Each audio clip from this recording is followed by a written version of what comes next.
Bismillahirrahmanirrahim. Avant de vous parler de cette femme incroyable, avant de vous parler de cette histoire incroyable, avant de vous rappeler que c'est elles les références, que c'est eux les références, celles et ceux qui ont marqué l'histoire et qui nous ont précédés, permettez-moi de vous rappeler une chose importante.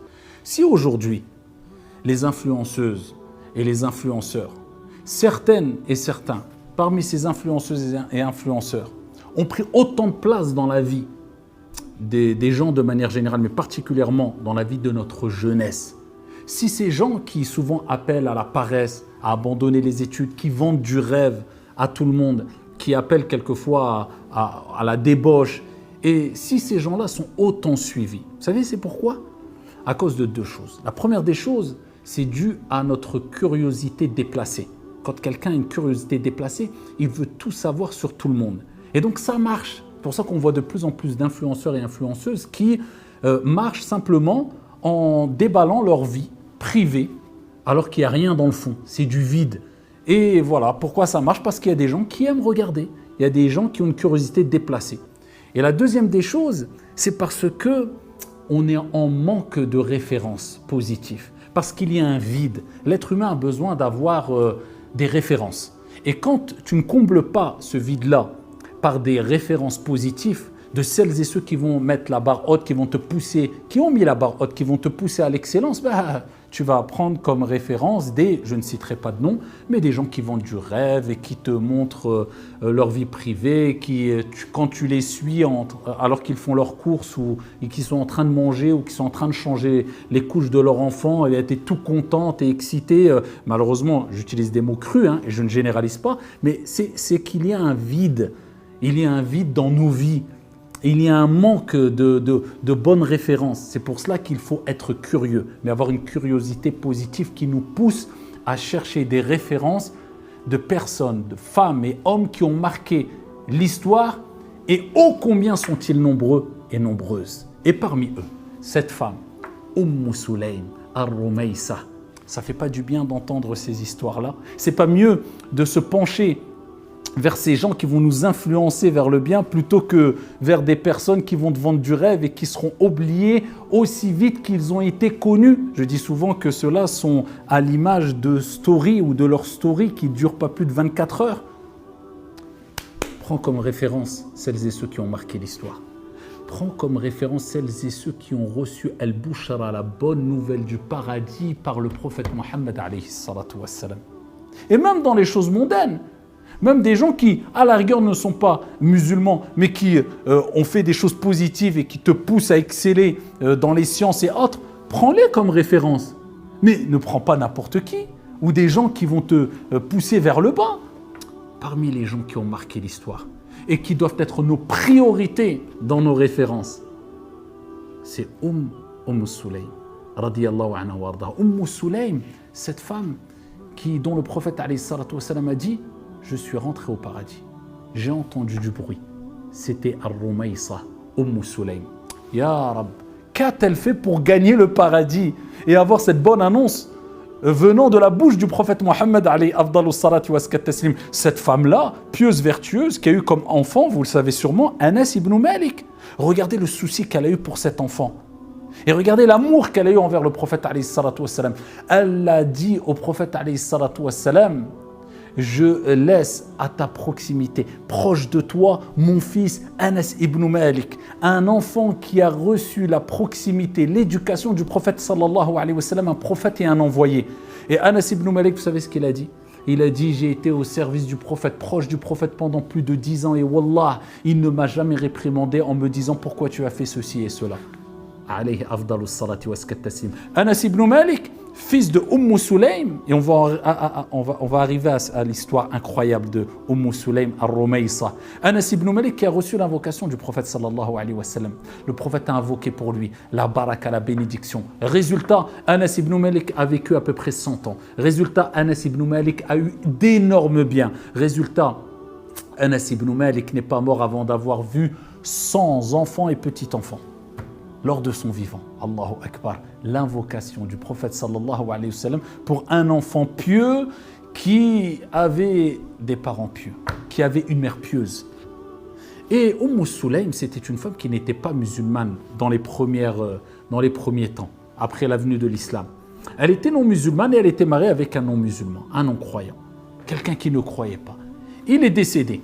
Et elle était connue pour être une femme très belle, une femme très intelligente, une femme très courageuse, une femme perspicace, une femme clairvoyante, d'énormes qualités, radiyallahu anha wa ardaha, avant même sa conversion à l'islam. Donc, quand son mari est mort, elle a embrassé l'islam. Elle a reçu le message, elle a cru au message. Et beaucoup de personnes sont parties la demander en mariage. Comment laisser une femme sans la demander en mariage alors qu'elle était connue pour toutes ses nobles qualités? Et elle a refusé, beaucoup d'hommes.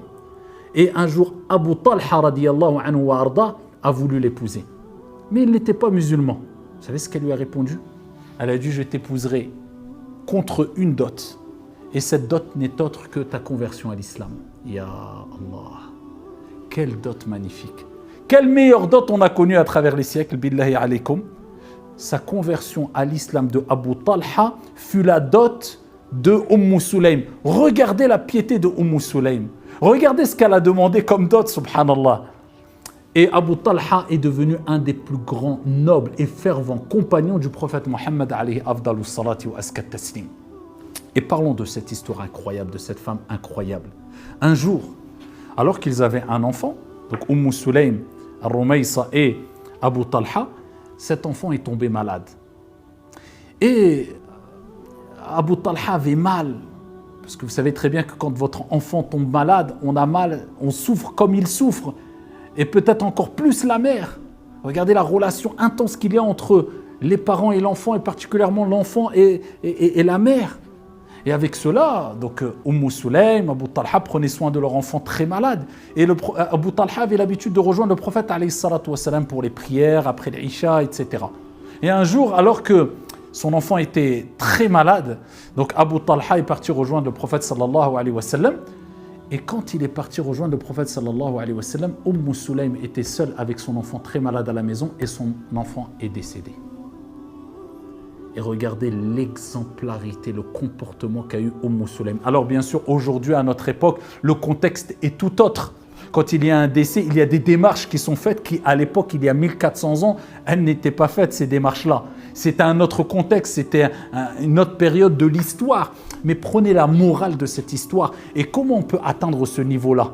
Nous, hommes et femmes, je ne dirais pas que femmes, hommes et femmes aujourd'hui, regardez le degré de patience, de confiance, de certitude, de recherche de la récompense divine à travers la patience qu'avait cette femme-là, radiyallahu anha wa ardaha. Et wallahi wa rabbil Ka'ba, elle avait devancé beaucoup d'hommes et même de compagnons hommes en piété, en patience et en vertu, radiyallahu anha wa ardaha. Qu'est-ce qu'elle a fait? Elle a fait la toilette funéraire à son enfant. Elle lui a mis son linceul et elle l'a mis dans un endroit de la maison. Et elle a invoqué en sa faveur. Et elle a dit, wallah, personne ne préviendra Abu Talha si ce n'est moi. Elle a voulu annoncer à Abu Talha la mort de cet enfant de sa propre bouche afin d'utiliser les mots adéquats, la manière adéquate afin que son propre mari qu'elle aimait, qu'elle chérissait, ressente le moins de douleur possible. Quel niveau? Radiyallahu anha wa ardaha. Son mari est rentré et il dit, comment va notre enfant? Et elle dit, il n'a jamais été aussi calme. Il n'a jamais été aussi calme. Elle n'a pas menti. Elle ne lui a pas dit tout de suite, il est décédé. Non seulement elle a voulu lui dire de sa propre bouche, mais elle a voulu utiliser les meilleurs termes et le meilleur moment. Elle lui a préparé un bon repas. Elle s'est parée, comme une femme va se parer pour accueillir son époux, et elle s'est fait belle comme le mari doit se faire beau pour son épouse. Et elle a fait avec son mari lors de cette nuit-là ce qu'un homme fait avec son épouse. Et ensuite, après que cela s'est passé, elle interpelle son mari. Et elle lui dit, Ya Aba Talha, que dirais-tu d'une personne qui te prête une chose, ou un voisin te prête quelque chose, et il viendrait le récupérer son dû. Je dirais, c'est normal, je lui redonnerai son dû. S'il me l'a prêté et il vient réclamer son dû, je lui redonne. Elle lui dit, sache qu'Allah subhanahu wa ta'ala nous avait prêté notre enfant, car nous appartenons tous à Allah subhanahu wa ta'ala, et Allah a repris ce qui lui appartenait. Patiente et espère la récompense d'Allah. Ton enfant a rejoint Allah. Subhanallah. C'est quoi ce niveau?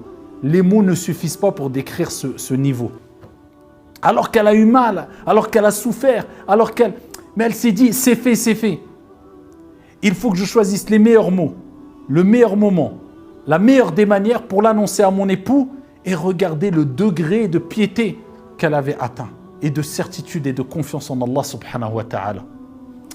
Et il a été furieux parce qu'il a dit, tu me dis ça que maintenant, après le repas, après qu'il y ait eu ce qui s'est passé entre toi et moi pendant cette nuit, après tout cela, pourquoi tu m'as... Il est sorti furieux et il a rejoint le prophète sallallahu alayhi wa sallam. Et il a raconté cela au prophète sallallahu alayhi wa sallam. Et le prophète alayhi salatu wa sallam a dit, est-ce que vous avez eu un rapport lors de cette nuit? Il a dit oui. Et le prophète alayhi salatu wa sallam a dit qu'Allah bénisse cette nuit pour vous. Qu'Allah bénisse cette nuit pour vous. Et de ce rapport qui a eu lieu pendant cette nuit-là, après la bénédiction prophétique du prophète et envoyé Mohammed alayhi salatu wa sallam, ils ont eu un enfant qui s'appelait Abdullah. Et quand même, le jour où elle a accouché, Sulaym, de cet enfant qui était Abdullah, regardez, Allah leur a donné un autre enfant qui a marqué l'histoire aussi. Quand elle a accouché, eh bien, elle a dit, je ne l'allaiterai que lorsque vous l'apporterez au prophète alayhi salatu wa salam. Pourquoi? Pour faire le technique. Ce qui relève de la sunna, c'est de prendre, bien sûr, il faut savoir le faire, de prendre un morceau de date, de le mâchouiller et de frotter un peu le palais de l'enfant avec, et il y a beaucoup de profit, de bénéfices pour l'enfant d'ailleurs, et elle a voulu que la salive prophétique du prophète Mohammed alayhi salatu wa salam se mélange à la salive de son enfant en premier lieu. Et le prophète alayhi salatu wa salam, ils lui ont apporté cet enfant-là. Il a dit, elle a accouché. Et ils ont dit, oui, c'est Al-Rumayh, ça c'est Sulaym. Il a dit, apportez-le-moi. Il a pris une date, il a mélangé à sa salive, il a frotté délicatement son palais, et il voyait l'enfant qui n'arrêtait pas d'aspirer, de sucer. Et il dit, alayhi salatu wa salam, en plaisantant et en souriant, il dit, ala tarawna hubb al-ansar li tamr, ne voyez-vous pas l'amour des ansar pour les dates, en parlant du bébé? Et il a invoqué en sa faveur. Et il a rapporté que Abdullah a eu 9 enfants qui ont tous appris le Coran par cœur, et il fut parmi les illustres hommes qui ont marqué l'histoire, et il est mort martyr radiyallahu anhu wa arda. Vous voyez ces histoires-là, et on pourrait parler longuement encore de Sulaym. Et on pourrait parler comme cela de toutes ces femmes qui ont marqué l'histoire, et oh combien elles sont nombreuses, et des hommes qui ont marqué l'histoire. Et billahi alaykum, à force de parler de ces gens-là, à force de les avoir comme référence, est-ce que ça nous pousse à vouloir s'améliorer et de faire encore mieux et de satisfaire encore plus Allah subhanahu wa ta'ala? Est-ce que ça nous rappelle que celles et ceux qui ont vraiment marqué l'histoire, on continuera à les évoquer alors qu'ils n'avaient aucun réseau social à leur époque, puisque Allah subhanahu wa ta'ala a fait que leur comportement et leurs histoires et leurs paroles traversent l'histoire et gagnent les cœurs? Ça ne nous pousse pas à avoir cela comme référence et faire du bien pour qu'on laisse des traces positives derrière, et ça ne nous pousse pas à délaisser celles et ceux qui vont être oubliés plus vite qu'ils n'ont été connus, tout simplement parce que leur célébrité et leur popularité n'est basée que sur du vent ou des choses mauvaises ou la débauche ou la perversité? Est-ce qu'il n'est pas venu le temps d'avoir des bonnes références pour hommes, pour femmes, pour nous, pour nos sociétés, pour nos enfants? Bien sûr que la réponse est claire, qu'Allah subhanahu wa ta'ala nous permette d'évoluer et de mettre la barre haute et d'atteindre ou de se rapprocher du moins de l'excellence à travers ces histoires de personnes qui ont marqué l'histoire. Wallahu a'lam, wassalamu alaikum.